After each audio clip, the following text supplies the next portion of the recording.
Welcome to another episode of Talking with JM, coming to you from CSP Studios in Tampa, Florida. And my special guest this time is one of the original cast members of Glow. And I'm not referring to the Netflix series, which we'll get into much later on.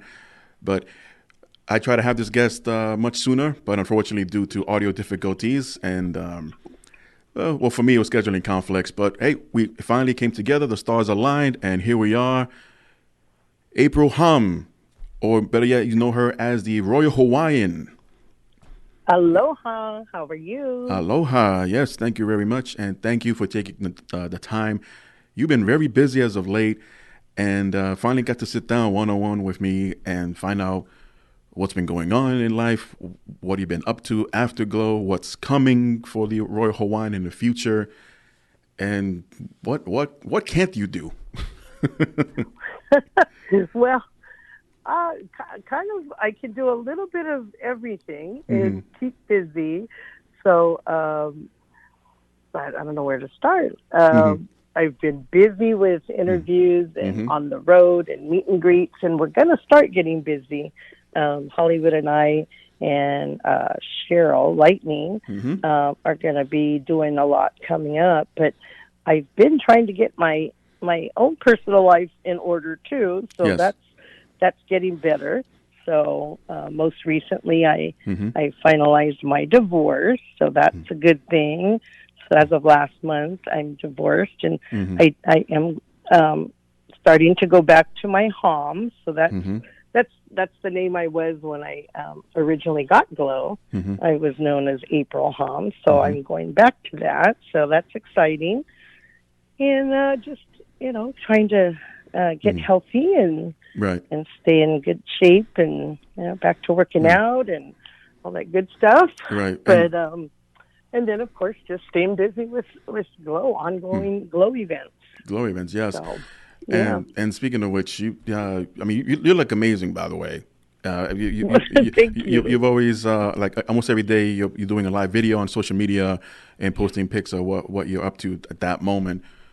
So, what will you tell one of your most well, for lack of a better term, one of your diehard fans, and they just heard about you just got divorced? Who would divorce the Royal Hawaiian? How dare they?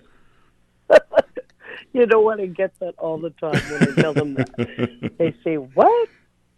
They say, he did what? Right. So I do get that quite often, but that's what people do say and or ask. And they say, what in the world is going on? But, stuff happens, and, things don't always work out the way they were thought to have worked out. And, I got married thinking I wasn't ever going to get divorced. But, it's something that happens. And, people do ask me. They say, well, what do you mean you're getting divorced? I'm like, yeah.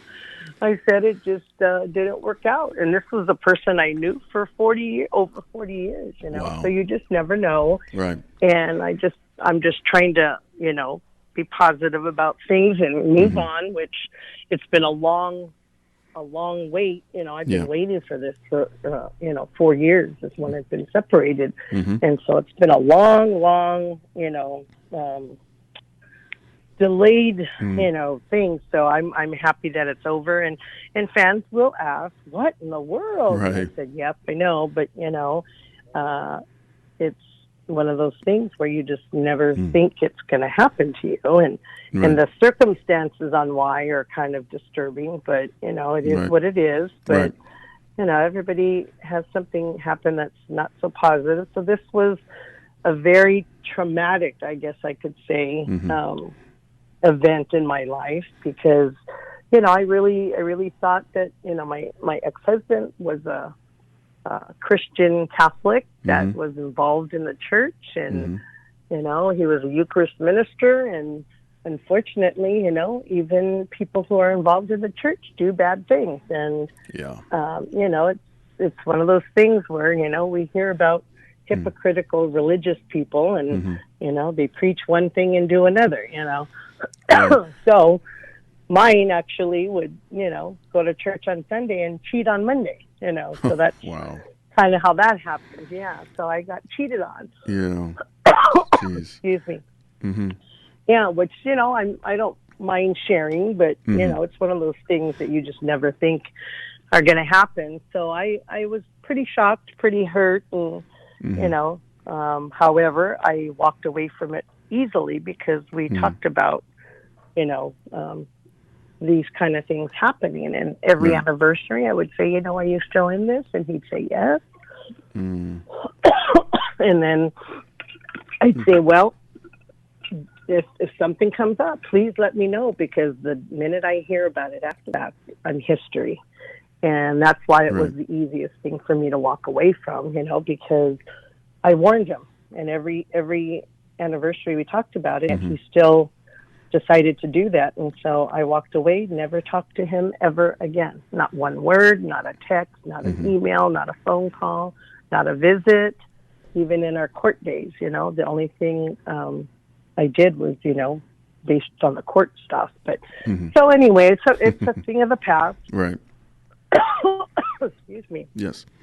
And I'm ready to move on. And so, the fans have been very nice and supportive, because of course I've shared it, and like you said, I do my lives, and I try and include in a little bit, I do like to have some of my privacy, which I do devote my my Facebook time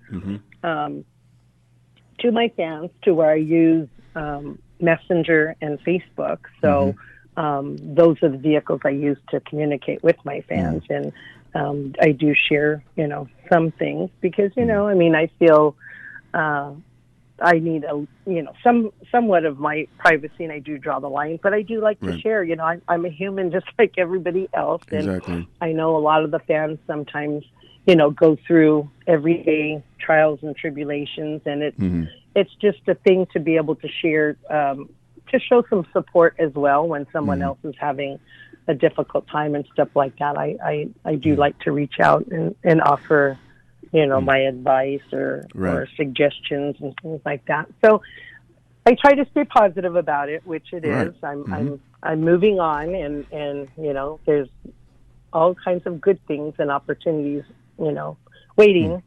So I am open to, doing different things and our events and things like that. And now that I'm, open and free and not attached, I have less stress. Believe me, the night that I left court, that night I went to sleep like a baby, and I pretty much have been like that since. So a ton of weight has been lifted, Oh, I bet. So I'm happy about that. Yeah. So thank you for asking and letting me talk a little bit about that. But I do encourage, I still think marriage is a great thing. I liked being married, so I'm one who everybody says, you would even do it again? I said, you know what? I don't know. If I found the right person, sure. Right. But we'll see. We'll see how that goes. But yes, my fans are always amazed and shocked. And speaking of which, I got to say, from a personal standpoint, how much I appreciate you. And even the last time we tried to get this interview off the ground months ago, I wasn't too aware. Then again, I don't like getting into anybody's business like that, regardless if they do share.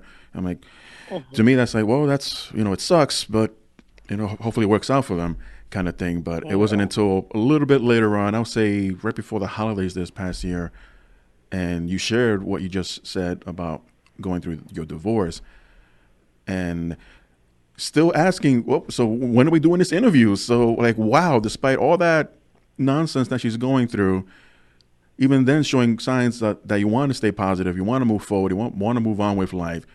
Part of it, and like you said, staying busy, doing interviews, and now here one with me. I was like, man, April's an amazing human being, and still kept in contact with me despite all that nonsense going on. So, bravo. Of course. I'm no different than anybody else. Yes. I just kind of have an avenue to get to talk to people like you and do the interview. So that's always a fun thing. And I like to keep in contact with those in the media and you guys that do all the podcasts and stuff like that, because there's always good things to talk about. And then I also do have the radio, the show with Patrick J. Martinez, and we get to share some good topics and things like that. So it's always good to keep in touch with you guys. I know we've been talking forever to try and get this scheduled, but so I'm sorry it took so long, but here we are. Right. No, but hey, I 100% understand and appreciate that. I myself been staying busy to see what else comes my way, opportunity-wise, and sometimes you have to take it and put aside everything else. But yeah, like you, I try not to forget what I might have committed to previously for reasons it didn't work out first time. We'll try it again later on, and just come back full circle. So yeah, it's still possible. I try not to leave anything undone, and eventually finish it up with it. But so that's where you are today, a little bit. But where were well, most of us know where you were before when you became the Royal Hawaiian. But before that, you had to audition. Correct. Back in 1986. 1985. 1985. 85, yeah, because the show started in 86, but we interviewed in 1985. Yeah, and so I was, at the time, I was going to school, and I had finished high school. I was working.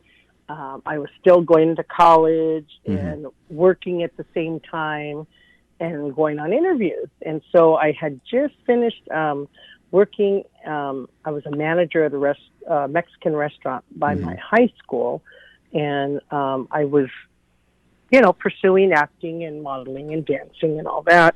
So I ended up getting a job in Hollywood, and I worked for a secretarial service doing all kind of secretarial stuff, whatever. Back in the day when we didn't have cell phones, we had a thing called telex, and it was a machine we typed messages on, kind of like, Western Union used to send the telegrams. Right. It was similar to that. And we did all kind of secretarial services.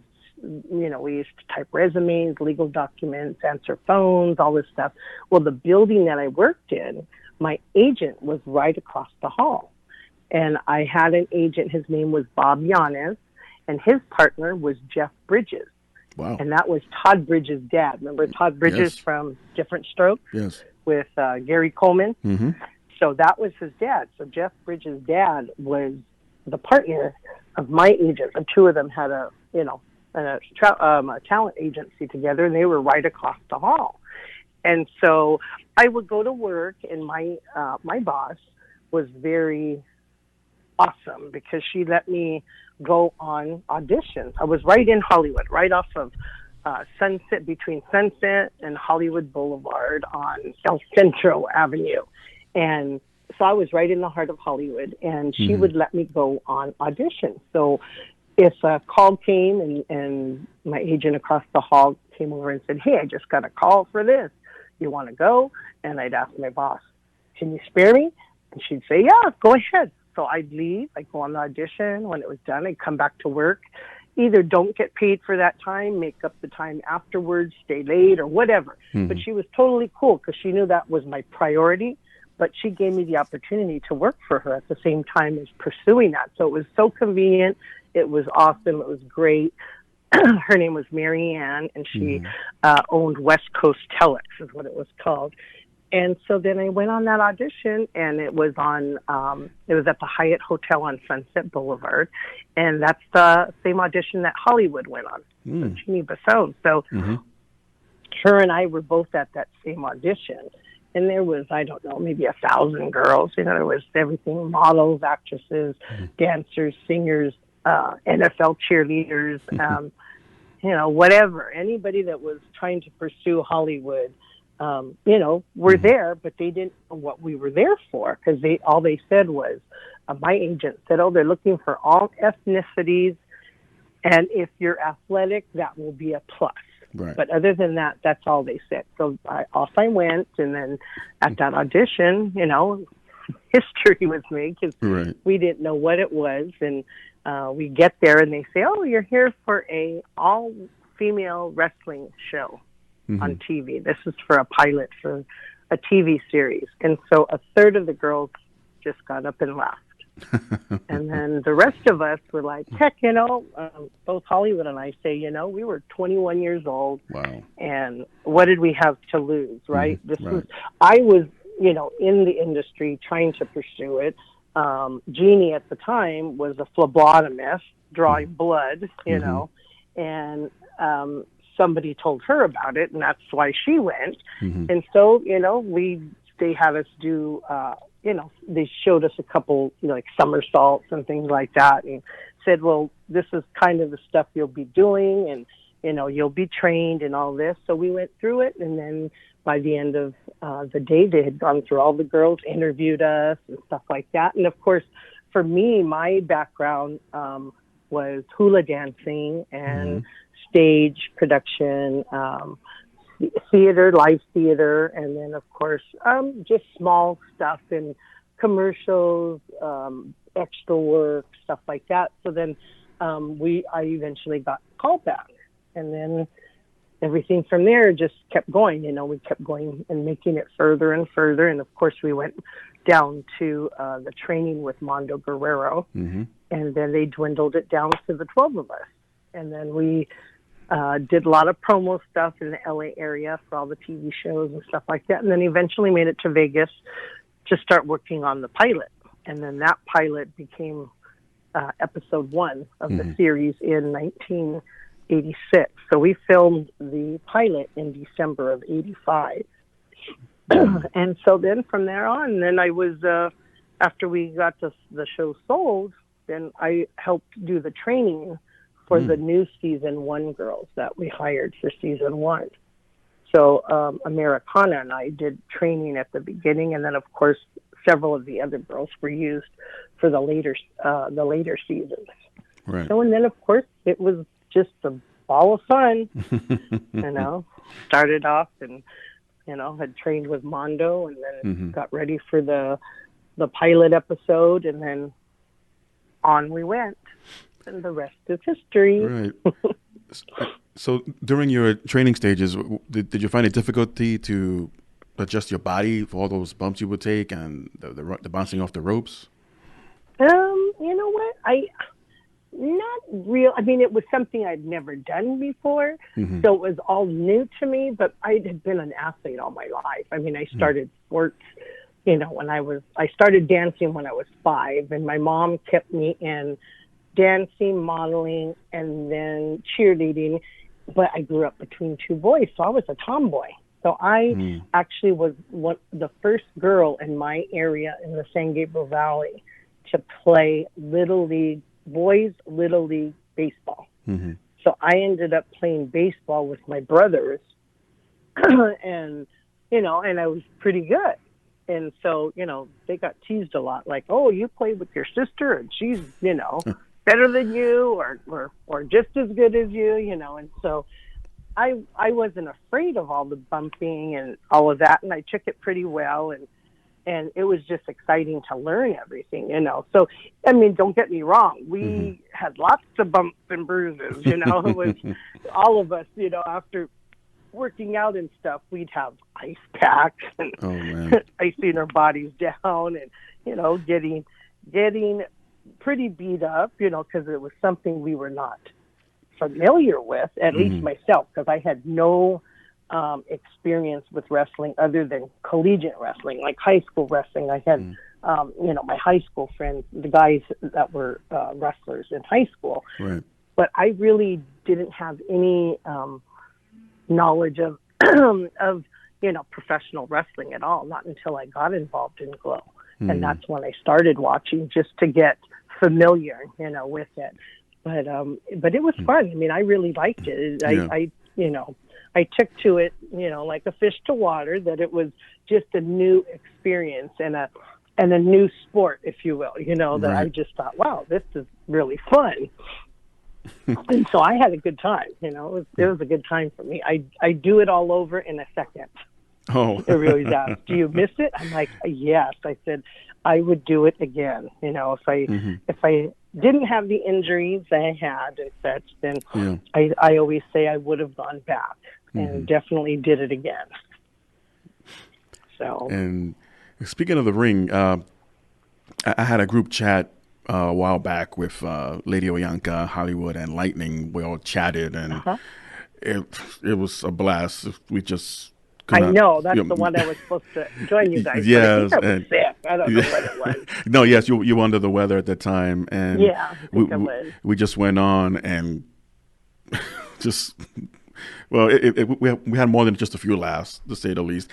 And I was asking a question to Lightning. She actually had to pull over to continue the conversation. I think she was just coming back from doing stunt work, and I was asking her what I'm going to ask you, and Hollywood just like, oh, you're asking the wrong girl the question, because basically making fun of Lightning's height a little bit, because I was asking if you ever thought that the ring used was too small height wise, because the top rope would reach a lot of the girls' waist side, or if not even a little higher than that. I, as a kid, I always thought somebody's going to tumble over if they hit those ropes wrong. And compared to other rings you see in the independents and AEW, WWE today, did you ever think at some point that ring was maybe too short or too small for you? Yeah, I did myself, because I always used, jumping to the top, climbing to the top rope and such. So yeah, I kind of do, but I could see, like, for a Cheryl type of height challenge person, it probably was a good thing. But yeah, I say it could have been higher, But I guess because we were new at this, right? So we didn't really know. I mean, would we have used? I don't even know how they decided what size ring, But if they went under the standard, like something that the WWF guys used and stuff like that. So I kind of would say, yeah, it could have been a little, bigger or higher, but I don't think it hindered us at all. But, hindsight, we look at things and we go, oh yeah, it wasn't very high, was it? But we did good. We did what we could with it. And at the time, I don't think we knew we didn't know any different. So, to us, it just seemed like a normal thing. And now when we look at things, and you're right, some of like Daisy could probably sit on that and yes. No problem, But yeah, I mean, but it wasn't anything bad, I mean, we did what we had to do with it, because we didn't know anything else, But and it was fine. I mean, we were able to do what we needed to do. So it was all right, but could it have been higher? Yeah, I think it could have been. A little bit, Yeah. So during the first season, I mentioned the training and the tapings of the show for the duration. Everyone pretty much lived together in the Riviera, the hotel in Vegas. Yeah. Yeah. Who was your roommate? My roommate, believe it or not, was Americana. And we actually, kayfabe, we had to, when we were out in public, we didn't talk about that and stuff. So a lot of people didn't even know who our roommates were. But we did so much work for the show production-wise. When the other girls were out, laying by the pool, like Hollywood requested a room by the pool. She didn't want to be in the high rise. She wanted to be by the pool because she had planned to spend a lot of time there. Well, when they were out by the pool, we were, working with the other girls at a production meeting, because we needed to, tell the director, Matt Simber, and stuff, like who was doing well, who was getting it, who was able to carry their weight, and if we thought they were ready for a singles match versus a tag team, because of course with the singles matches, that it's it's more involved. You've got to go the whole match. You don't have the opportunity to tag out and all of that kind of stuff. So we would have to tell them, okay, well, after working out today, so-and-so looks really good, or so-and-so isn't getting it, or, whatever the case may be. We would have production meetings. And then also we had to do that so that the writers knew where they could go with the storylines, right? Like who's who's going to be the next match or what's going to happen after this week's show. Where can they go with it and stuff like that. So it was a time-consuming thing for us because, and for me as well, as I had not just played the Royal Hawaiian, but I played a second character, which a lot of people don't know. Even to this day, I was up in Washington and Oregon for my big sis's cancer surgery, and she didn't even know I played a second character. We had the meet and greet, you know, we had a meet and greet with a few fans in Beaver, Oregon. So Chainsaw and myself met with a small group at a meet and greet. And of course, you know, we're talking stories and everything. And then, you know, I said, oh yeah, and I played, you know, Sarah of the Sarah Mabel tag team, the Hillbilly Girls. And, you know, Ashley Cartier was Mabel. And then they're like, you played that character? And my sister's like, our lead, she's like, I didn't know you played another character. I just thought you did Royal Hawaiian. And I'm like, so every time we go to a meet and greet, every time we do an event, we always learn, you know, more stuff about each other, about the show, about this, and we learn so much from our fans.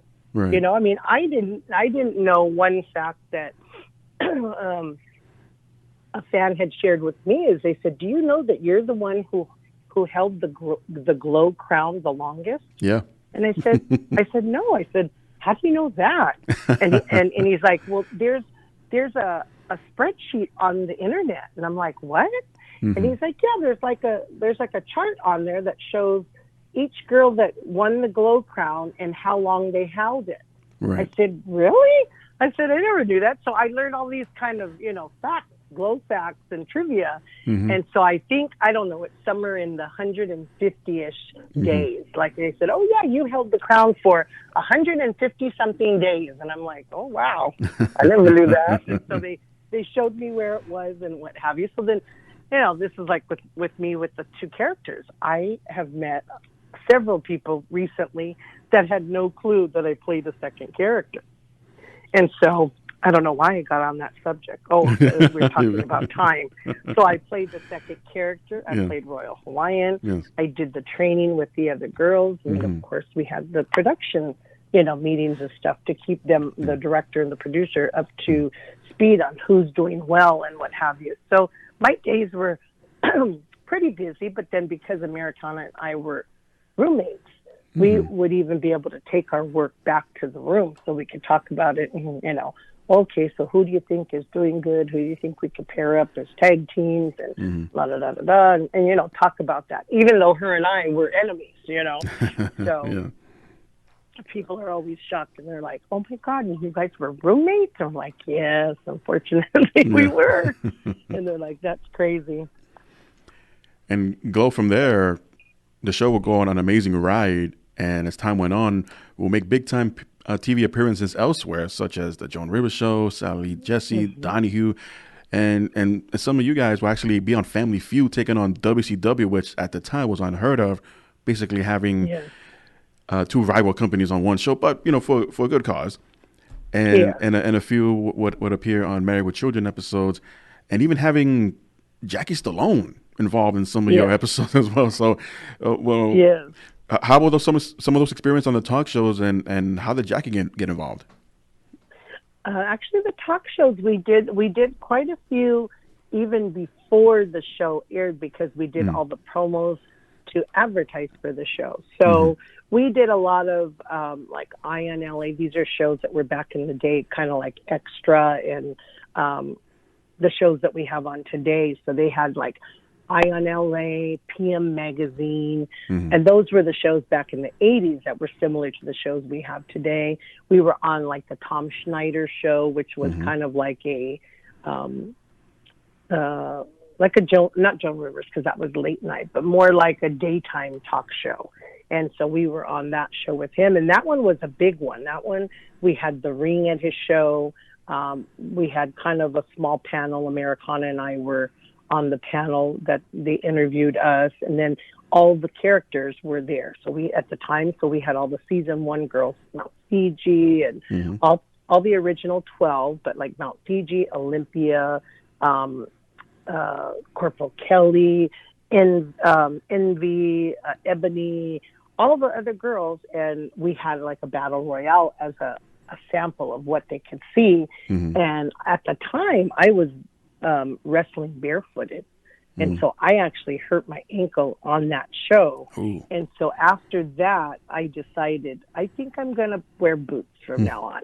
So I ended up going to boots instead of wrestling barefooted. And actually, Jungle Woman is the one who then continued, and she wrestled barefooted. Right. And I just said, nah. I said I had a sports injury from basketball in high school where I twisted my ankle, and it's never ever been the same. And then when I heard it in Glow, it was like, oh, here I go again. And so all my life, I've always had a bum ankle.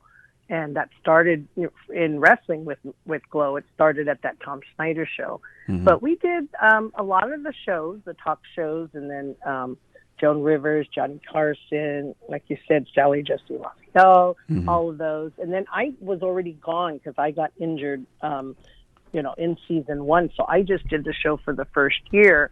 And then, but I was on Family Feud, but not on the competitive show with the wrestlers. I was on the show with my family, but they did bring up Glow and the fact that I was a Glow girl. They did bring that up during our show. I was on Family Feud 3 different times because they needed minority families. Right. So they would call us whenever they needed, another family that was, non-white, so to speak. So they would call us and say, hey, do you guys want to go on again? And we'd say, yeah. So we were on 3 different times. And I went on with Richard Dawson, and then I went on with Ray Combs. And the episode with Ray Combs is when they talked about Glow. Right. So they said, oh, this is the Royal Hawaiian from Glow. We talked about Glow. And then I actually picked him up, And I know, like, in one of the shows, it was the Family Feud one when Fiji picked up somebody. I can't remember which show it was, but I did kind of the same thing with Ray Combs, and it was kind of funny. So everybody got a kick out of that. And but I didn't get to do, the Married with Children was like Hollywood, and I think it was Babe, the Farmer's Daughter, and then Fiji, and a few of them also got little bit parts in some of those shows and stuff. So that was kind of exciting. And then of course the show continued for the 4 seasons and toured and all that, and then came to an abrupt halt. So that was kind of surprising. But yeah, so it was a great run. It's too bad that it ended right at the peak of its, time. It was so popular at the time, and then everything just stopped. So it was unfortunate. And, the fans were all bummed out, and we talked to them today, and they just say, we wish it never ended. And they always ask now, don't you think it could ever be brought back with new characters? And we're like, oh, it would be great if it could. And actually, Matt Simber, our director, is working on something now, but I haven't heard anything about that show and any kind of time that it's going to start up or anything. I haven't heard anything about that one, but yeah, it's something that definitely, of course, we got the Netflix show, and everybody loves that. So they just really would like to see. We are still always looking to get.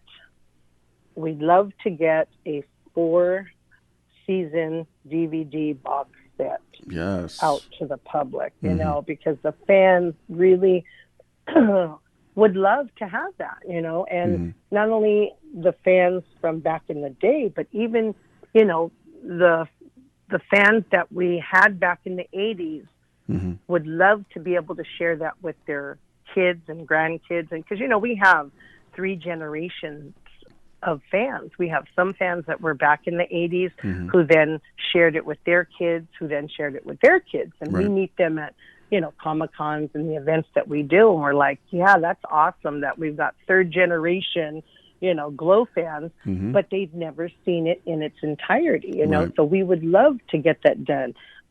We still talk about it, so maybe one day we'll get it and we can actually, sell the 4-season DVD.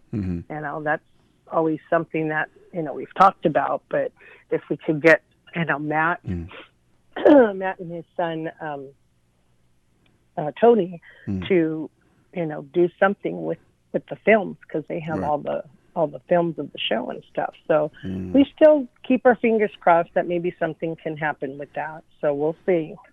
Well, here's the hoping, yeah, and for the previous Glow Girls I've spoken to as well, that's always been a subject of interest. Yeah. One day, hopefully, and just bring out the episodes. I keep my fingers crossed all the time, but we shall see.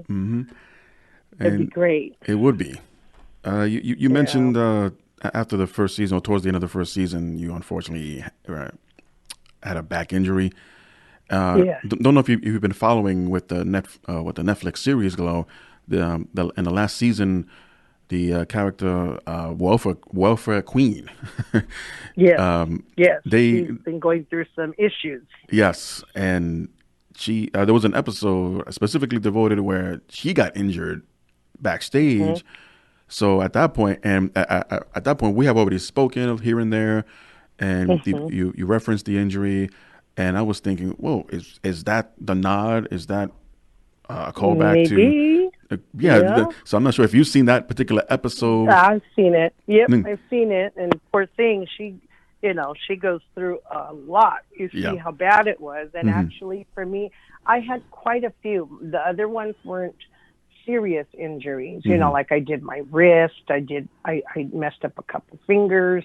I dislocated a shoulder. But the one that did me in was the back injury, to the point where I had to leave Vegas and go to my doctors in Beverly Hills. And then that's when they said, it's significant.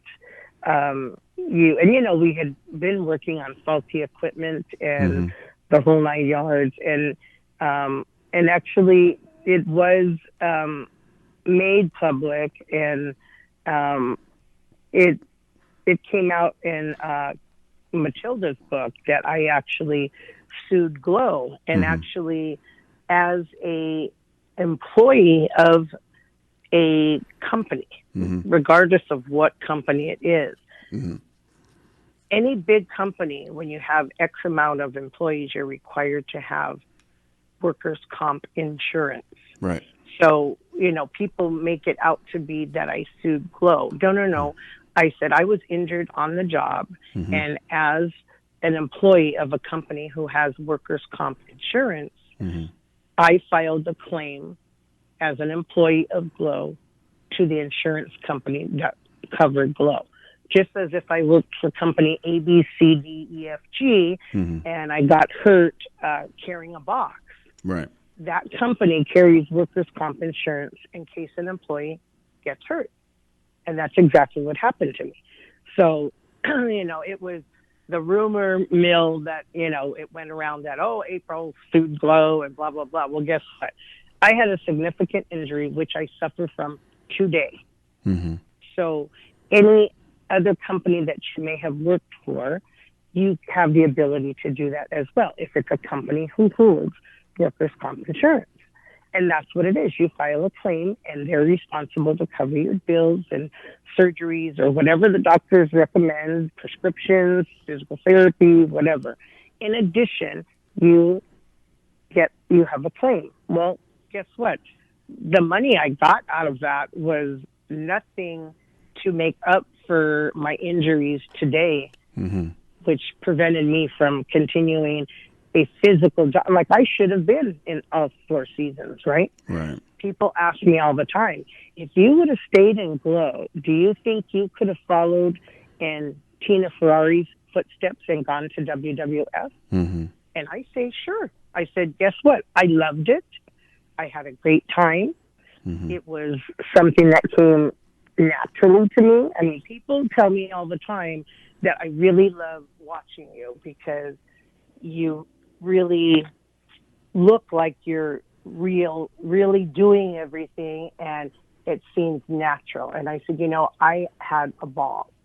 And like I said earlier, I would do it again, if I could, and my body was in the physical condition. I mean, I have people today ask me because they see me now when I manage Otto Von Clutch, and they see me in the ring environment in a wrestling show again. And they're like, are you going back to wrestling? And I'm like, no, but let me tell you, every time I go to a show and I I participate in the show because I do my whole Royal Hawaiian crushing pineapples, right? I do all of that, so it gets me involved. And I do a little bit of interaction with the opponent, so it does get me the adrenaline going, and I just, it takes me back 34 years, and I feel like I'm in the ring again, and it's so exciting and so much fun, but I can't, because they ask me all the time, are you going to go back? We saw you at on the internet, and we saw you at a match and this and that, and they're like, are you going back to wrestling? And I'm like, no, I wish I could, Right. But back in the day when I went to that doctor's appointment, they asked me, do you plan on having a family? And I said, well, of course. I mean, I'm only 21. I said, I can't answer that today, but do I want that possibility? Of course I do, And they had said, do you think you're going to want kids? And I said, yes, And then that's when they said, well, then that's the decision you need to make, because we do not feel that you should go back because of the type of injury, and it is your back, that, this could be something that could, not make that happen. And as it is, I did lose. I had my son in 95, and after that, I lost 2 babies at 6 months. So I lost 2 little boys. So, they may have known what they were talking about, right? Now, I did also have another medical issue at another employer, which was my long employment with United Airlines. So that's something I'm trying to do instead of an autobiography, I'm trying to do a documentary. So that's something I'm trying to work on now. But those 2 issues will be talked about in more detail if I can get that done. So, so maybe the story will, come out completely in a little bit more detail. But, it was the right, move for me to make. Hindsight, being that I did have medical issues, and looking at what I go through today. I suffer from the sciatica from my back injury, and that's something I deal with every day. I'm constantly in pain, and I do receive treatment, so I do get epidurals. I do have acupuncture, physical therapy, and and I have never been a painkiller person, so I've never really taken the painkiller part, but I recently have been taking CBD oils, which is just amazing. And I take the kind that don't have the THC, but, I've been in chronic pain since the 80s, and here it is. There's, the things that they've now found with cannabis is just amazing. So I am one who does promote CBD because firsthand I've seen what it's done for me. I have fibromyalgia. I also suffer from carpal tunnel tendonitis, and of course my back injuries and such. So I started that late last year, and it was amazing. I mean, just night and day of the kind of pain I was in, that I would swear by it, So different things, but that's basically, what happened when I had the injury. And when I tell people that, I still suffer from that today, it's never gone away. That, so people can say what they want, they say, oh, well, we read it in Matilda's book. And I say, well, not everybody knew what happened back then. So, she wrote it in her book. To be honest, I started her book, but I never completely finished it. And I don't know the specifics. I probably should go back and read it to see how it was presented. But I did hear that when her book came out, people were asking me, so did you really sue Glow? And I'm like, no, I didn't sue Glow. I said, I filed a claim with the insurance company because I got injured on the set and in the ring and while filming the show, So, they can present it how they want. It sells. So I don't know how much Matilda really knew about all that I was going through, but that's how it was written from what I hear from those that had read the book. But everybody will present what they think they know. But back then, and I don't know when her book came out, but I did get her book, and that was what was going through the rumor mill. But I don't know exactly what it says, but that's what I've heard. And so I just always, when, I'm asked that, I tell my side because it's my story, and I say that this is what happened. And, people can take it for what it is, but it's something that ended my time with Flo. And then here I am, hindsight. When I left, I never returned. And most recently, somebody had talked about, I can't even think of who it was. We were talking about, I want to think maybe it was Johnny C. that was talking to someone about, I want to say it was the Riviera sign or something like that. And they were talking about, he was telling people someone had asked something on Facebook, and I think he commented and said, oh, well, that sign was in storage for a long time. Mm-hmm. And then with all the glow stuff, all the glow props and the stuff that was left over. And so I thought, oh, well, shoot, that's probably where all my costumes, because I never got any of my costumes, which most of the girls, when they left, they took and kept their stuff. Oh. Well, I didn't really know I wasn't going to come back, right? Like, I could have gone back to Vegas and retrieved all my stuff that I hadn't taken with me, but I never did. And then now I always say, you know what? I don't know why I didn't go back and say, hey, Matt, hey, David, can I do something else, like in another capacity, right? Maybe I can't get in the ring anymore, but could I be an announcer side by side with David? Could I be an interviewer, right? Like behind the scenes, interviewing the girls, or could I become a manager? Right. Or could I this? Who knows? I never did. So hindsight, we now say, oh, darn, man, I could have done this, or we could have done that, or, whatever. And, you had asked about Jackie Stallone. So, I could have been working with Aunt Kitty or, whatever. And Jackie Stallone got involved, and I'm not really sure.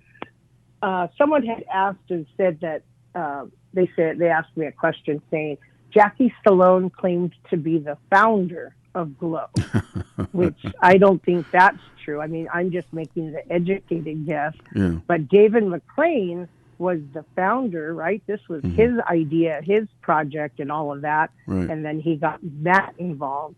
And I think Jackie Stallone came into the picture by way of the involvement with Matt and Matt's connection to Hollywood. I think the idea was to bring in a name that could also help promote the show, right, early on, because she was involved from the beginning, right? So back before the show even started, because she was with us, I want to say, on Tom Schneider even. I think it was her, me, and Americana and David McClain that were interviewed on the panel. So she was involved from the beginning, but I believe that, it was to do with Matt, maybe, getting the involvement from Jackie to get some hype in there with a well-known name, right? Right. And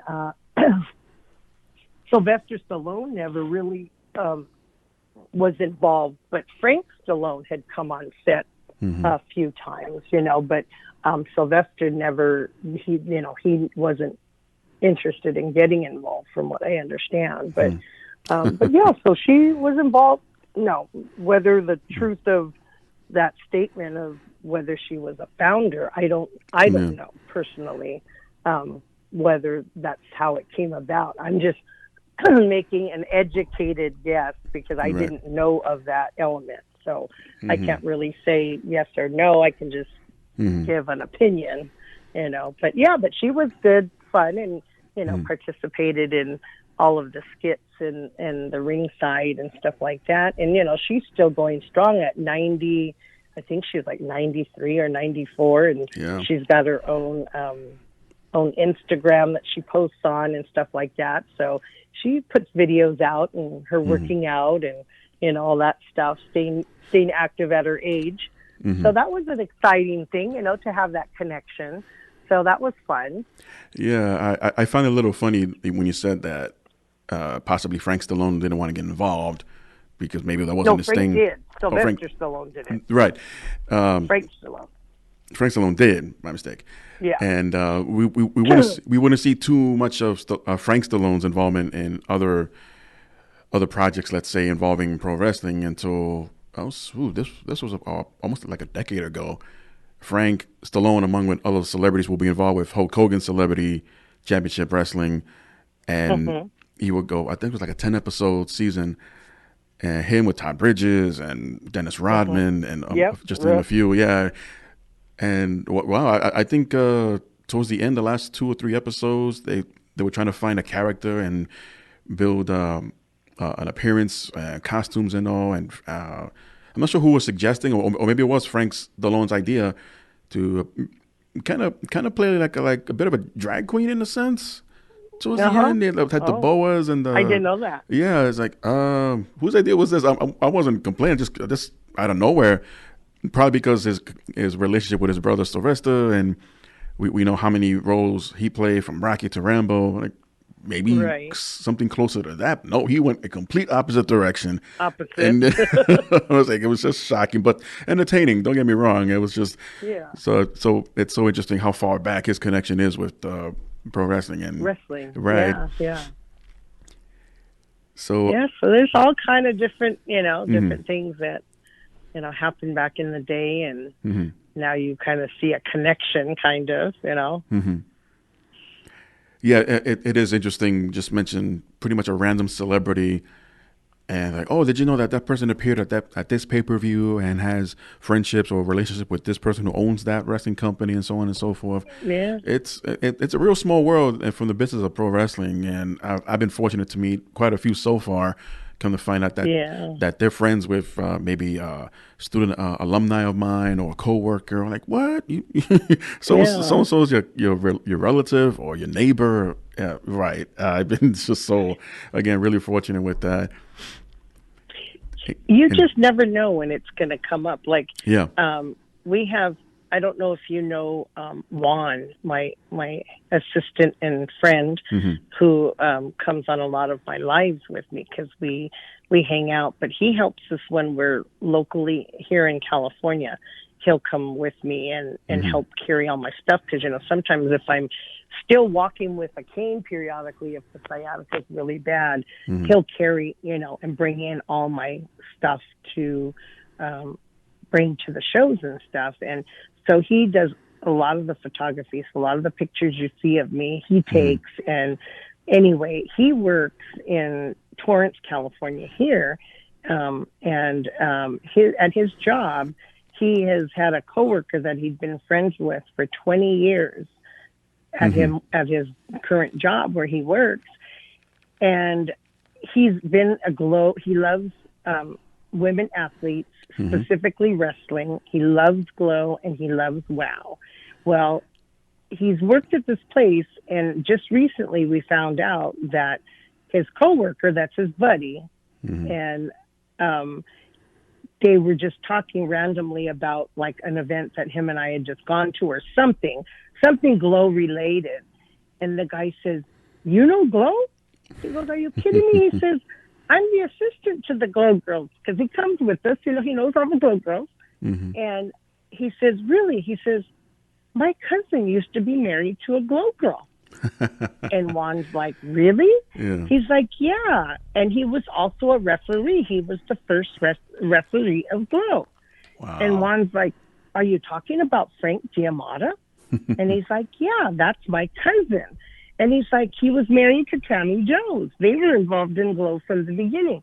And he said he worked with this guy for 20 years, and they never had this connection. They never talked about it. It had never come up.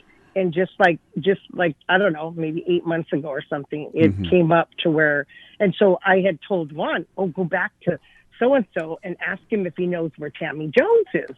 Right, because we've never been able to hook up with her. And so they had said, when Frank, unfortunately, he had passed away of cancer. And so, that was how they started talking. But small world that you don't know who you're going to be beside, and all of a sudden they've got a connection to someone in Glow, or we're talking and so-and-so knows so-and-so and what have you. So that was a story that he was just like, he came to me and said, guess what? He said, my coworker was cousins with Frank Giamatti and knows Tammy Jones. And I'm like, oh my God, that is too much. But so you never know, it's been so long that, you have 34 years of history, and you never know when you're going to have any kind of connection, or so-and-so knows so-and-so and so-and-so. Right. So it's really funny. We meet all kind of different, friends, family, fans, and they're like, oh, I know so-and-so, or they know a relative of mine or what have you. So it's fun to discover what you know of someone else. And so that's another Glow story that just kind of came out of the blue. Right. So, yeah. And the original run would be, well, it will end, I should say, in 1990, seemingly out of nowhere. Yeah. How did you find out, and what were you told? Because there's so many different stories as far as how it ended. Yeah. Well, we just we found out from the girls that were currently working in season 4 how it stopped. They said, we basically went thinking, we were going to go to the the place where they were filming, which was no longer the Riviera. And then they said everything was just shut down. No work. They didn't know what happened. They weren't told anything in advance. And we didn't find out until 2017 when we were honored at the CAC convention. Matt Simber and Tony Simber did a panel, actually with some of the girls too, for the people at the convention. And they said that, basically he just, got burned out and decided to stop the show. And, we kind of said, well, why the heck didn't you sell it to someone when it's at the height of its time? Yeah. They could have sold the show as good as it was doing, right? Why didn't he, put it out there? Is anybody interested in taking over, right? Does someone want to buy Glow? Do you want to, And they said that that's basically what happened. He just let it go. And there are, the rumors in the rumor mill about the Hollywood type stories, which, it comes back to, where Glow went and who got Glow. And we all know that it was Babe, the farmer's daughter, Ursula. And there seems to be a Hollywood show, or I should say a Hollywood story in that connection, right, on how she obtained that. And that in itself is a Hollywood story. So, and I don't think that's really been public because, she solely owns that name, the name of the show Glow. So none of us, got any part of Glow. And of course she sold or leased the name to the Netflix show. And she is the only one that profited from that, along with, any other things involving the name Glow. So that's a story in an interview you should chase after. Yeah, seriously, yes. I think you should pursue that and get an interview and find out all the details on that, or maybe I'll have to do that when I start working on my documentary. There you go. We shall see. Yeah. But anyway, so. Right. And I believe you weren't aware of this in one of our previous conversations, that there were some matches taped for a potential 5th season, but it will never air. Instead, it was offered as a pay-per-view in 1991 called Glow Canvas Carnage. Now, I haven't seen the pay-per-view myself. It's really, really difficult. It's rare to find anywhere. Some YouTubers would upload it, but then they'll immediately be shut down. Yeah, I was forced to take off and delete the video entirely. And so I'm sure you weren't the only one, but there were many former Glow girls in the dark about this. And you're talking about compensation and everything. I mean, that could have been one of the reasons. I'm just guessing. I'm not a pro in behind the scenes kind of thing. But it's like, there was a 5th season. It was almost like one of those lost episodes kind of things that never aired. But it's out there somewhere floating around. It's just not available. Yeah, I don't know. Like, I know that there was, all the matches that were taped for that. And then I know, now I should probably ask Hollywood when I see her next week. But she was in a pay-per-view, because I always say it's amazing that Hollywood did all 4 seasons of Glow, but never held the crown. Now, Seriously. how did that happen? Yeah. Right? like here she was, she's like the icon of Glow now, right? I mean, and she was one of the very popular characters and stuff, but she never had the crown. But then she was, and I don't know if it's the pay-per-view you're talking about and if there was just the one, but she supposedly won the belt at the pay-per-view. So I don't know, was there more than one, or was it just that fifth season pay-per-view? Because she says that she never held the crown, but she did win the belt. So now I don't know if it's that pay-per-view that you're talking about. Well, see more reason to find it now. I don't know. I guess I could ask her, because we've talked about that, but I've never asked, was that the same season 5 that has been talked about and what have you? Because she would know, you know, she's she was all for, and then this 5th season pay-per-view, if that's the same one, that she would know, you know. So like I said, I learn every time I do a show and an interview. I either learn from you guys, right, the people doing the podcast, or we learn from fans or from other girls. So I learn every time I do something on the road with Hollywood and I. We talk about stuff, and I always learn something new. So it might be us just having a conversation, and then I learn, oh, you're kidding, whatever it is, you know. So, like, my knowledge of stuff gets my knowledge of Glow gets a little bit better each event I do, because along the way, whether it's one of the other Glow girls or a fan, we learn something. Because at the events that we go to, whether it's a Comic-Con, a wrestling show, a meet and greet, or what have you, it's not always us doing all the talking and storytelling, right? We let the fans tell us, because they're the ones who have all the great stories, right? Because of what they went through. I just met a girl and her husband at the movie theater. Juan and I had gone to the movies and started interacting with this couple and talking. And then come to find out, he loves to say, oh, well, you know, April used to be a Glow girl, or is a Glow girl, right? And so the girl just went bananas, because she was in her 40s or early 40s, and she was a Glow fan. And her and her sister used to play Glow, and they would pick which character they were going to be, and this and that, and what have you. And okay, April, what was your point? That she told me that this was the story that she had to go home and tell her sister that she met me at the movie theater. She says, my sister's gonna die. She says, we were so hardcore Glow fans, we would never miss it. Every week, that was their thing. So I said, so here it is.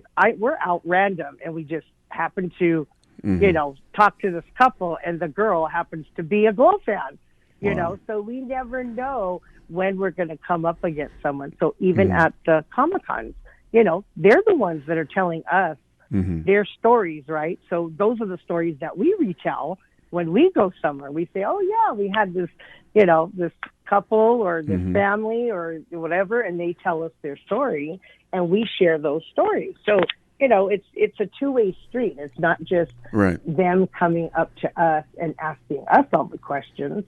We give them the opportunity to share their experience with us, so we learn more about Glow, you know, and the fans and what they thought or what they did, and, you know, those kinds of things. So that's kind of what I'm going to start doing, is kind of going to the Comic-Cons and maybe filming a little bit of the interactions, so that I can start getting some footage. So that eventually, when I start to work on it, just the randomness, you know, even if it means I just set up my phone and start, you know, taping a little bit of video. That's what I'm going to start doing, is just doing that, so I can have some footage from, you know, from the time I get on the plane to the time I get off till I get picked up, and, you know, the whole process, so people can see what it is that we do, you know, just so that they can, you know, understand from our side, okay, well, this is what it entails. Like everybody's saying, oh my God, you just got home. And I walked in the door last night at 9:00. Wow. And here it is, within 12 hours, I'm on the phone with you doing an interview, right? So that's the kind of stuff when people go, aren't you exhausted? And I said, you know what, I really am. I am kind of tired. This trip was like a vacation / work, because I had gone up, you know, to help out with taking care of Arlene, after her surgery and helping around the house. Yes. And, her husband was kind of recently sick in the hospital as well. So, you just never know what goes on in the travel. Like, I'm going to follow us and with Hollywood, Hollywood is a nut. She's a absolute psycho lady. To say the least, yes. She's a psycho glow girl because she's all over the place. I mean, I look at her schedule and I'm constantly telling her, are you resting today? Because she's always on the plane going somewhere, so I don't envy her because she works her butt off. I just can't work as much as she does. That's for sure. Right. So I'm gonna start doing some videotaping and a little bit of stuff of us when we're on the road and doing things. So you guys will see a little bit of it, and we'll get to share some of that. But yeah, I've recently met some producers that I would like to see about working with. And then, of course, one of our Glow fans, Adrian Cologne, he's one of our Glow fans. He's one of my buddies, and he recently moved from New York to California. And he actually, he's a comedian. He's a stand-up comedian. He also works. He does production, and so he's done quite a few documentaries, and he's actually even won an award for a couple of his documentaries. And so, I've talked to him about, helping me and seeing what we can do and stuff like that. So I've got, Awesome. a couple of people. I have a couple of friends that are writers who are going to help write, and we're starting to do that kind of stuff. So that's kind of in the works, but, we'll see how soon I'm going to get. But in the meantime, I'm going to be starting to do some taping and videoing. So you might be seeing me a little bit more doing some stuff. I mean, I know I do my lives just to keep people abreast of what we're doing and stuff like that. But I'll probably be doing a little bit more now, a little bit more detailed videotaping and stuff like that. So, and doing the events that we go to and stuff. Right. So at one point, I might get to come to Florida and interview you. That'd be great. Hey, this guy, we spoke, didn't we? Yeah, this guy.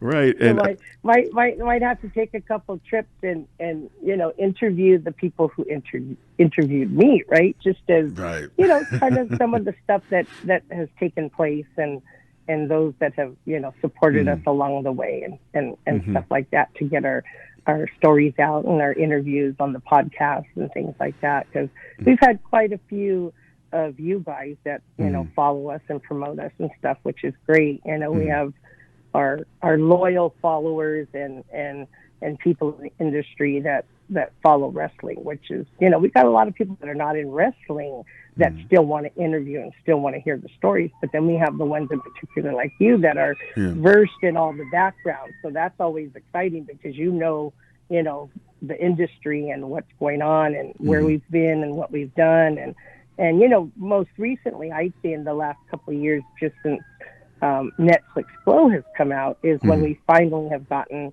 recognition as far as people are calling us trailblazers and breaking the glass ceiling, and you guys really paved the way for the divas and the girls in Evolution and the pay-per-view and WrestleMania 36 with the headlining event and all that kind of stuff. So that's exciting, that we finally, people are saying, hey, you guys were doing this almost 35 years ago, so that's always nice to hear, that people do still remember who we are, and that's fun. So, so who knows what, I might end up in Florida. Awesome. Hey, Looking for you. I'll be more than happy to be part of that. Small little bit, but you know what? It helps you and moves forward with your storytelling. I'll be more than happy. Yes. And speaking of which, I was going to suggest to every event that you attend, the meet and greets and so forth, and you learn something new, to maybe take notes and help you as far as like putting together a story for the documentary and put all the pieces together. Like, okay, there's a huge gap between these years. What happened? And then you go to a meet and greet. Oh, well, I just found out something new that I wasn't aware of, and that fills in the gap that I was looking for. And I don't know, maybe give that person some credits. I will have to do that, and you know, interview several of the girls, and you know, to get those, because like for me there was a big gap, because you know I lived in Hawaii for so many years after Glow that, you know, I was not even in the California area where, you know, in the Hollywood scene and seeing what's going on and, you know, all of that. So, you know, there are pieces that there are, you know, many, many years where I was not even aware of, you know, what the Glow Girls were doing and, you know, stuff like that. And then, of course, Angelina, Little Egypt, got together with the producers of the documentary, and she was able to, you know, get everybody together and contact, because that's, you know, how I really got back into it, was when she contacted me for the documentary and the reunion for, you know, the 2012 with Fiji, you know, that whole bit. So, yeah, so there's a lot of, you know, different stuff that I really got to get written down and get, you know, chronologically in order. Right. You know, stuff like that. So it's going to be starting to get worked on, because it's something that I really would like to do. That's what I'd really like. That's the one thing that I would like to do, to include in my, like, you know, autobiography / documentary. You know, I think Hollywood's is almost soon to come out. She's doing hers, and of course we had Matilda's, and I think there's a couple other girls that are working on different projects and different things. So we'll see how things come up. So many believe, as mentioned, documentary, which I wanted to touch base a little bit on, from 2012, on that appeared on and still available on Netflix, by the way. And sometimes I catch it from time to time to touch a base on a little bit of information, plus, you know, also nostalgia reasons. And I'll admit, between the footage of watching Mount Fuji and Mount Fiji. Excuse me. Fiji. I know. Everybody does that because of Fuji, you know. Yeah. But yeah, Mount Fiji, yes, our beloved island sister. We missed her dearly. Yes. Between her scenes and later on towards the end was the reunion of the majority of the Glow Girls that were able to partake in it. You know, that as a fan and the little boy that was watching back in the day in the 80s, you know, I'll admit that those scenes had me choked up a little bit, and just to see how happy everybody was, and basically pulling off an impossible task to get so many names from Glow together again in one place, and some knew, some didn't. Of course, not everyone was interviewed for the documentary itself. And some even asked, where was Royal Hawaiian's participation in the documentary? Yes, and they always ask that. And I was in Hawaii at the time, and and I just, you know, Angelina, you know, reached out to me, and I, you know, I finally knew what was going on. But yeah, they didn't interview me, so I was just like, that's fine, you know. I still, you know, tell everybody about it. And I say, you know, I wasn't interviewed for it, but I am in it. They show me, you know, but but it is what it is. You know, I mean, you can't get everybody, but you know, whatever we do, that's just like with our events, you know, call so-and-so and so-and-so isn't here. And that's why when I went up to the Pacific Northwest this past week, I tried to, you know, get in touch with Chainsaw and Spike, because I, you know, get requests from people up in that area all the time. You know, we would love to see them. You know, I've had them on radio interviews. I've been able to, you know, get them, get in touch and manage to get them scheduled on an interview with Steve Kane and what is it, ERN Radio in Chicago or the Illinois area. And they've been on there a couple times, 1 or 2 times, I believe. And so that's why I said, I at least got to try it, even if I can get one of them, you know. And so that's why it was nice to be able to hook up with Chainsaw and do the meet and greet this past weekend or the weekend before, and do that, because, you know, the fans are constantly, you know, asking, where is so-and-so and so-and-so, and are they ever going to come? And, for a long time, I was getting a lot with like Jungle Woman. People wanted Annette, and and she's my buddy, but she's a busy, she has a full-time job, and she still travels and stuff like that. So we finally were able to get her to come to Comic-Con, and want to still try and get her out to more events and stuff like that. So we try and do the best we can, but everybody's got stuff. They all got their own lives going on, and and then there's the ones that don't really have the interest to do it, which people say, well, where are they? And we're like, oh, they're doing fine.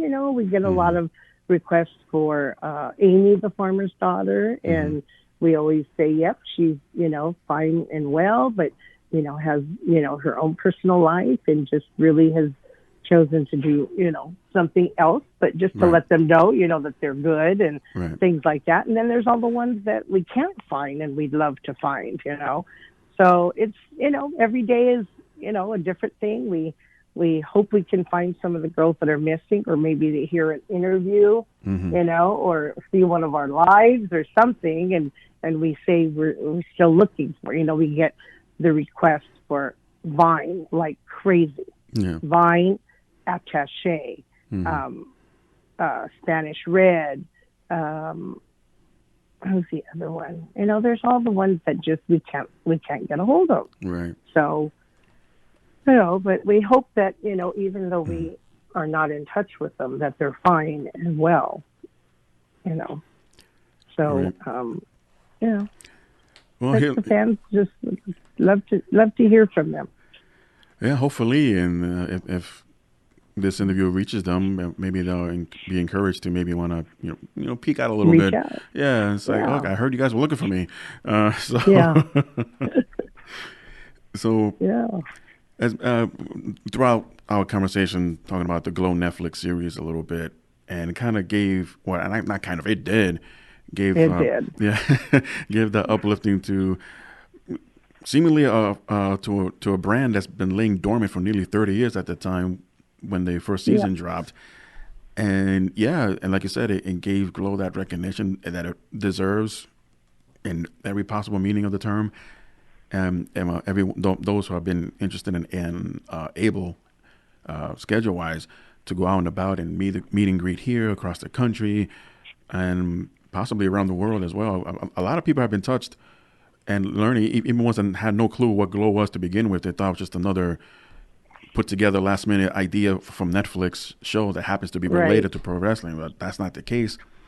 And it gave a peek inside to how the show became to be, how it got together, though there were name changes which confused a lot of people.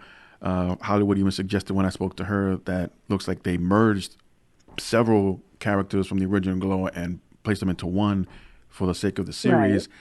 And we don't want to get into legal issues and why is that and this, but at the end of the day, it was successful. And unfortunately, later on this year, I believe in August of 2020, will be the fourth and final season season for Glow. And when I read that article, like, what? You got at least 6, maybe 7 seasons. All we can hope for is that someone wants to do something, some other kind of Glow project, right? Yeah. Maybe, I don't know, maybe someone sees that the Glow Netflix series was successful. And, that's the reason for our resurgence and being, so popular with that show coming out that we're doing a lot of, shows that we do shows and people see the Glow sign and they're millennials and they go, oh my God, it's Glow. And then they go, oh, but who are you? They look at us and they're like, okay, you don't look like any of the girls on the show. And then we go, oh, well, we're the OG girls. And they're, you're what? And we're like, oh, we're the original girls from back in the 80s. And they're like, the original girls? What is that? And I'm like, the show that's on Netflix is about us. And they're like, oh, you mean there's really Glow Group? And we're like, yeah. If you go on Netflix, we tell them, you could go on Netflix and go back and watch the documentary. Because the documentary is what they saw that prompted them to say, hey, let's make a TV series about them. right? Right. And then, you know, like my favorite character is Britannia, who is a combination of Godiva and Zelda the Brain. And so they combined the two, right? Yeah. So because they didn't have the rights to our characters, who are our characters that we developed, they couldn't use our names because they didn't want to pay for them. Right. So, you know, and people always ask, well, were you consulted or did you take part in any part of the show? And we say, nope, absolutely not. I said we had no interest, you know, we had no, we were not pursued to consult on the show at all or get our advice or, you know, they say, why didn't you play cameos? And we're like, well, we didn't, none of the girls except for, you know, Babe, it had any involvement with the show.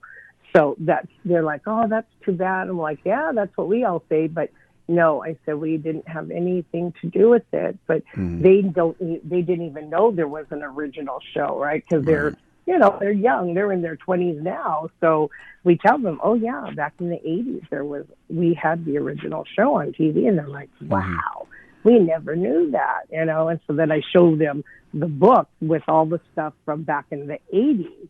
And they're like, oh, wow, we didn't even know there was such a thing. And so they get all excited. So then they're like, oh, we want to go back and check it out. So we tell them, go back and check out YouTube, go back and go on the internet and, you know, try and find what you can. And, you know, then we tell them we have our pages, you know, go on our Glow pages from back in the day. And then they're like, oh, my God. And they're like, then they're excited because they're like, wanting to see what really took place and how were things, and then they get, you know, the two sides, the original and then the new Netflix. So, you know, it's too bad. It's sad because it was a great show, you know, even though it was, you know, it was part true and part for entertainment for the Netflix, you know, with all the drugs and sex and all that. But maybe, you know, hopefully maybe somebody else will come up with something that they'd like to do a new project, you know, maybe someone wants to do a reality version of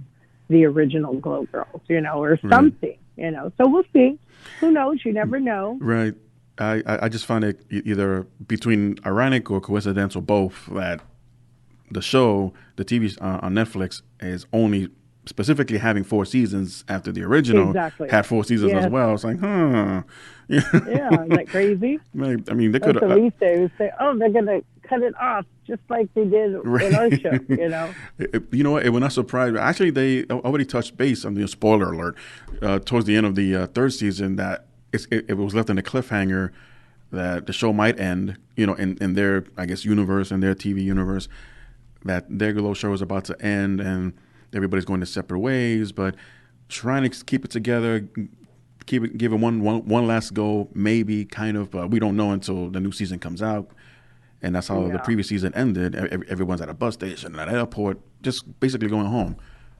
They think it's all over, but maybe more stories, maybe some you never thought of, but we'll see where they go with it. We shall see, right? Yeah. I guess we got to stay tuned. Exactly, and I'm going to binge watch the day it comes out, so get my nachos. I guess they said, I guess the thing is that they were saying that this final season is going to have less wrestling.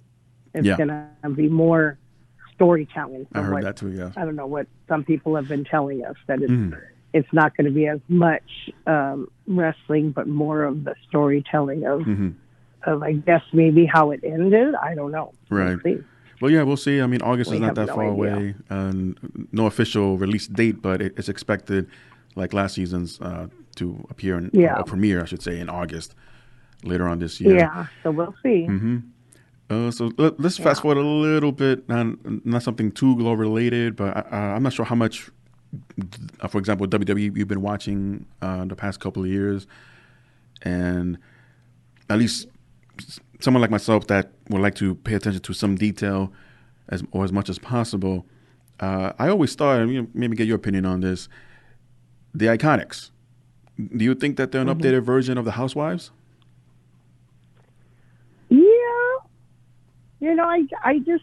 I think, a lot of the current day characters, if they were into it back in our days, that they got some ideas from us, or even if they weren't around, right? Because most of them weren't.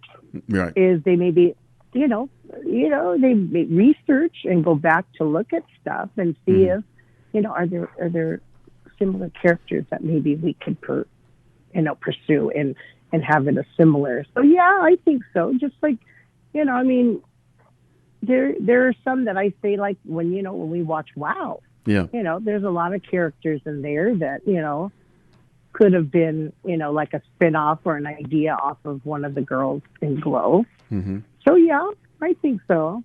I mean, I even look at the men, I mean, back in the day when McMahon didn't like us, right? And he would tell the guys, don't be talking to those Glow girls. When you see them on the road, you don't talk to them. And the irony. Look at WWE now with the men. They're all into the shtick and the gimmicks and the this and the that. When back in the day, they didn't do that. They, McMahon used to make fun of us because, and even some of the old timers, like recently, and I don't know how it's Malia. They interviewed her in, I forget what it was that I was watching, and she makes a reference to us saying, oh, like the Glow girls, they used to make fun of women's wrestling, which is not true. How? We never made fun of women's wrestling. So our show, though, was a combination of wrestling, the comedy with the skits, the music videos, the rapping, and all of that. Right. Not, if anything, we were making fun of ourselves as a character, but never as women's wrestling as a whole. I mean, we were out. David McLean's whole purpose and idea and goal was to do what he's doing today with WOW. Right. They are on Access TV today in an all-women's wrestling league. In his show, there is no comedy. There are no skits. There are no nothing. It is completely wrestling with all their characters, personalities, and gimmick and whatever surrounds their character. Right. It is all wrestling. That's what his goal was back in the 80s. That's what he envisioned. But now getting involved in getting our show off the ground, it took a different turn with all these different things. But never once was our intention to make fun of female wrestling. Never. Right. And so she says that in an interview, bringing us up and accusing us of making fun of women's wrestling. No, I was there from day one, and that was never our intention, So just to put that out there, because like I said, I saw her in an interview and she's talking about us. Well, I'll set the record straight. We were never making fun of women's wrestling. By far, that never happened. I mean, look at Tina Ferrari. Right. She became Ivory. So what? She would have been doing all this Glow stuff, and then she pursued WWF at the time. Right. We never did that. We were just, we may not have been maybe as, I shouldn't say as good of wrestlers as Malia or however you say her name. But, not all of us were trained professionally by, say, the Guerrero family. Right. Or maybe not have been as technically trained as maybe Malia. And she's been around, like she says, I've been around for 5 decades. Well, guess what? That was not us back in the day, but we had whatever training we had. Just because maybe not all the girls went to a wrestling school doesn't mean we're making fun of female wrestling. Right. By far, that's not what we did in Glow, So, but I do think that a lot of wrestlers today may look at our characters and say, hey, that's those housewives, there haven't been too many, wrestlers today, female wrestlers today that are portraying a character like the housewives. Right. Or Chainsaw's wife, and they played those 2 sets of tag team partners, right? The 2 sisters. Right. So maybe they did have that to look at to become, today's characters. Right. Sure. Right. I mentioned that because also I she's not like this anymore. Character-wise, Nikki Cross, I think, is an updated version of Dementia, but it's an argument to be had because you always hear about everything's been done in wrestling.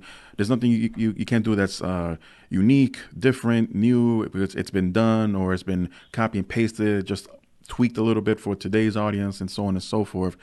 But the dawn of pro wrestling itself goes back to the early, or if not the beginning of the 19th century, and the majority was men. True.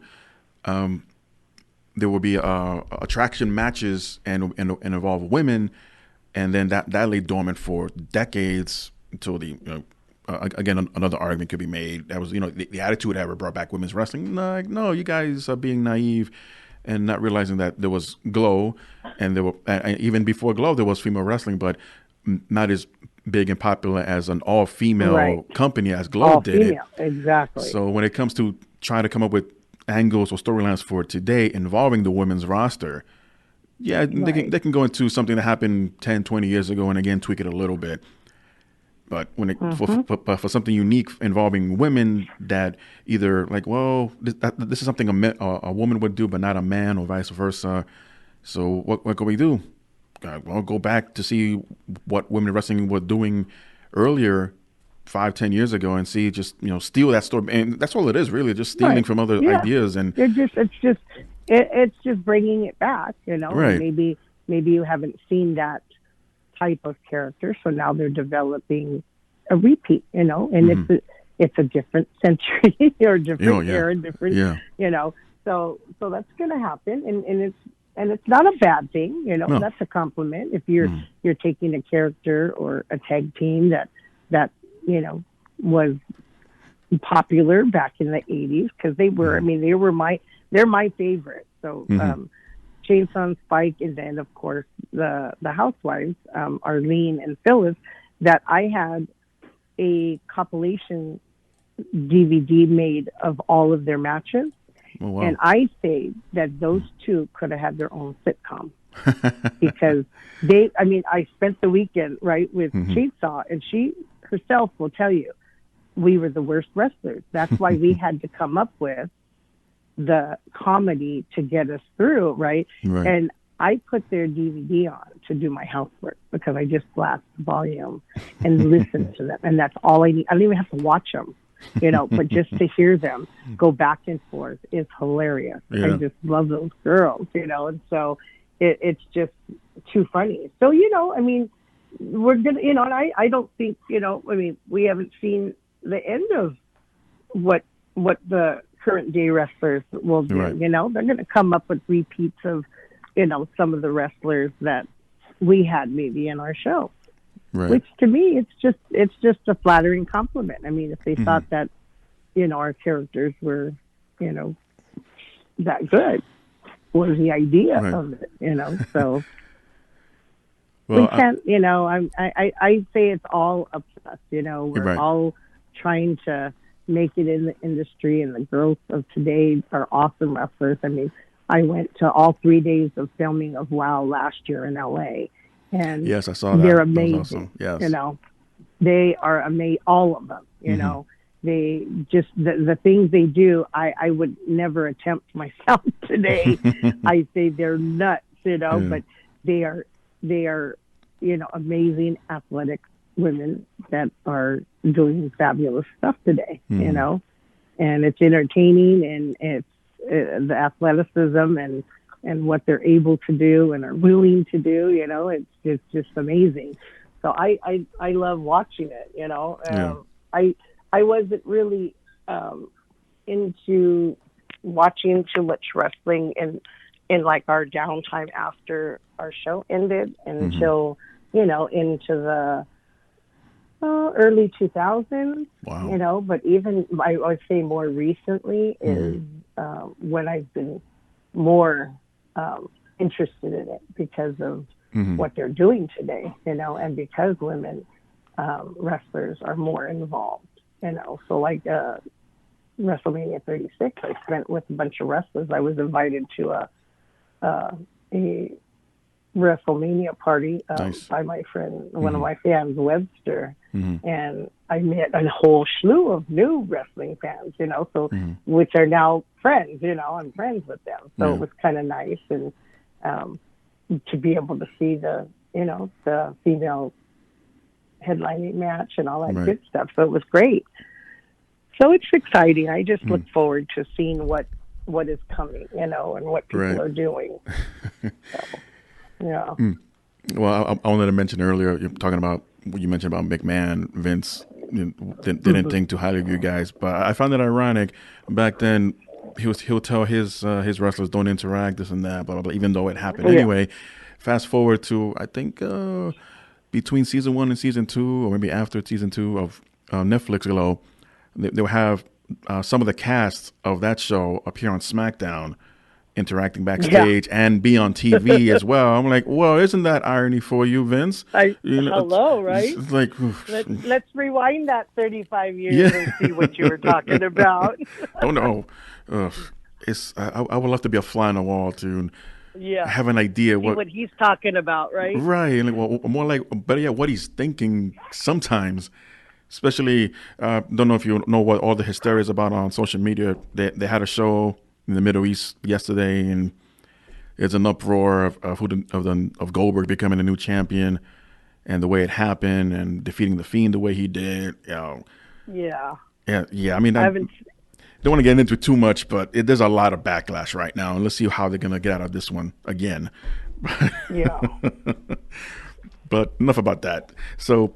Yeah, I try and watch a little bit, or at least maybe even the highlights, or I go on and just check out what's on social media, because it's a good place to just catch all the highlights. If I can't see the whole shows and stuff. Plus, I have all my connections to the real dedicated wrestlers who will send me either clips, or they'll say, "Hey, did you hear? Or did you this?" So I might not be in on it, but Juan does a good job of keeping me up to date on, especially the women, because he really loves the women wrestling. But even all my other friends, "Hey, did you hear what happened at WWE?" I'm like, I saw a little clip, but I didn't get all of it and stuff like that. So I may not have the time to watch the whole shows. Sometimes I'll catch a little bit, but I try and catch the highlights and just see what's going on and who's doing what, and all that stuff. So it's still interesting and exciting to stay in touch and watch. So to find out what's going on with you today. Any upcoming events, any appearances that are coming up? Actually, we're getting ready to.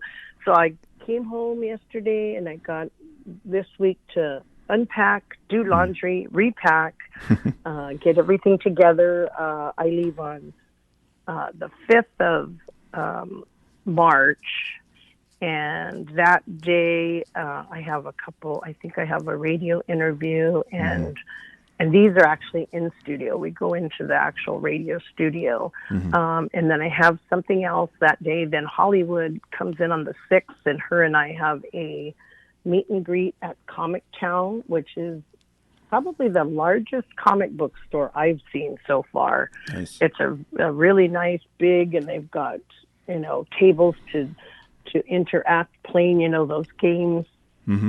I don't know what they call them, but like Dungeons and Dragons and all that kind of. Anyway, it's a big place, comic books and cards and all that stuff. And so we're doing a meet and greet at Comic Town. I met the owners the last time I was in Columbus. So we're doing a meet and greet there on Friday night from 5 to 7. And then we're there for the Arnold Sports World Kids and Teen Expo, which is on March 7th and 8th on Saturday and Sunday.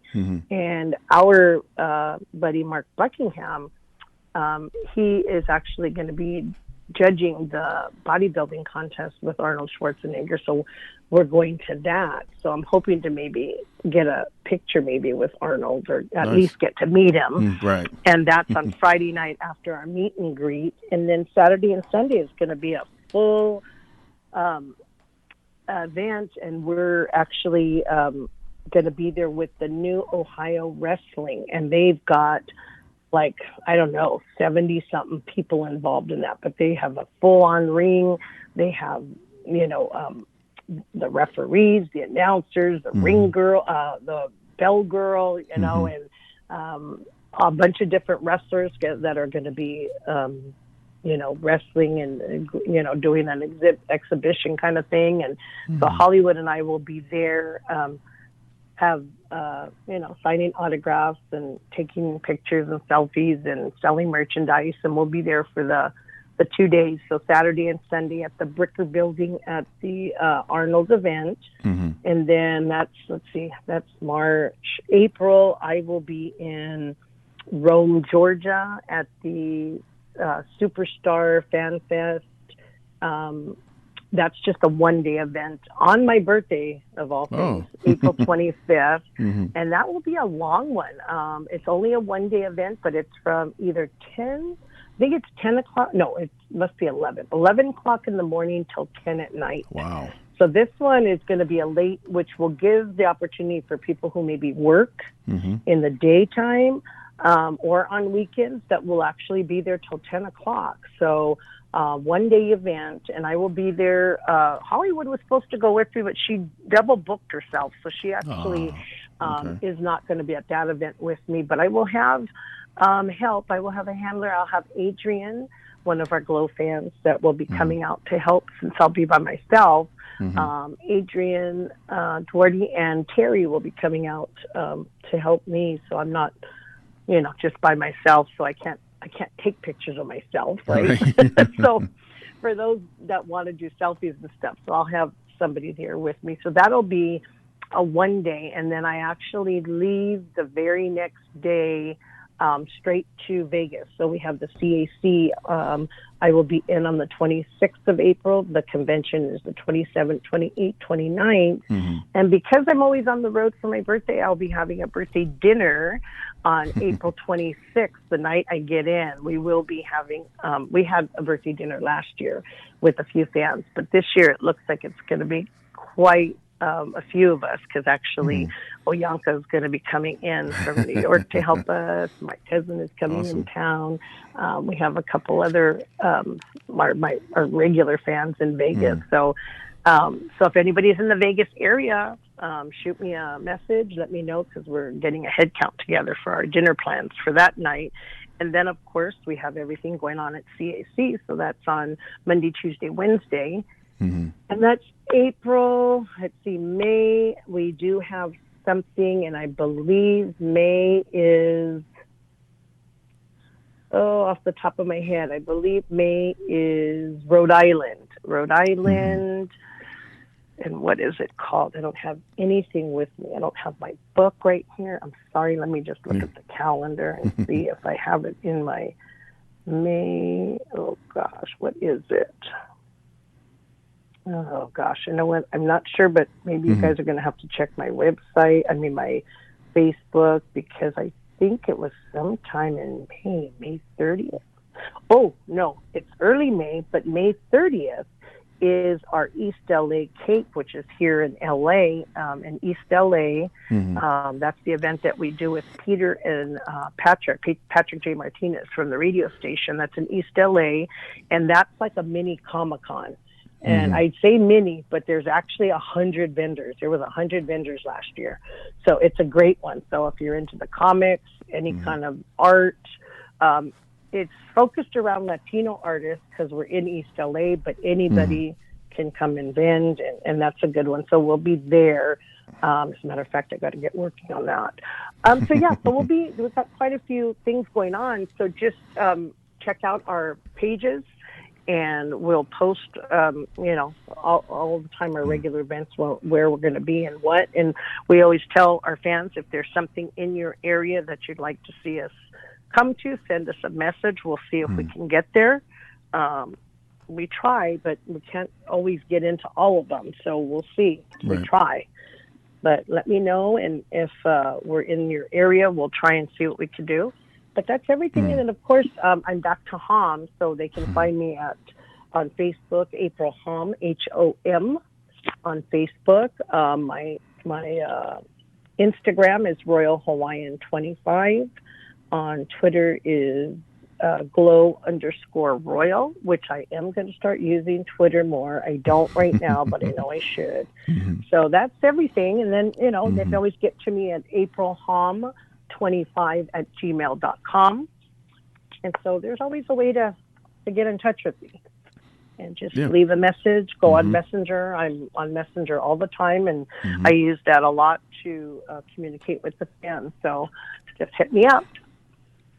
Yeah, sounds great that you're able to keep in contact with everybody, despite the busy schedule you have. But good to know that at some point you will get back to everyone and have the little... It may take me a couple days, but I do. So just give me a chance to get back to you. And if you have any events in your area, whether they're big or small, let us know. Because if it's something that might happen near one of our other events, we can always try to get there if we can. Right. Yeah, but thank you for having me today. We finally got it done. Yes. No, it was my pleasure. Yes, finally speak one-on-one with you. And hopefully in the near future, we can do a little bit of a catching up. Yeah, and anytime. Yeah. So, just on a personal note, glad to hear your sister's doing well. I know that must have been a really rough time. Yes, she is cancer-free now and just has to go through some radiation. And other than that, we are blessed and thank God that she was able to get through it. And amazingly, she was not in pain. She felt good right after the surgery. I mean, I had to almost tie her down on Wednesday because she just wanted to, Tuesday.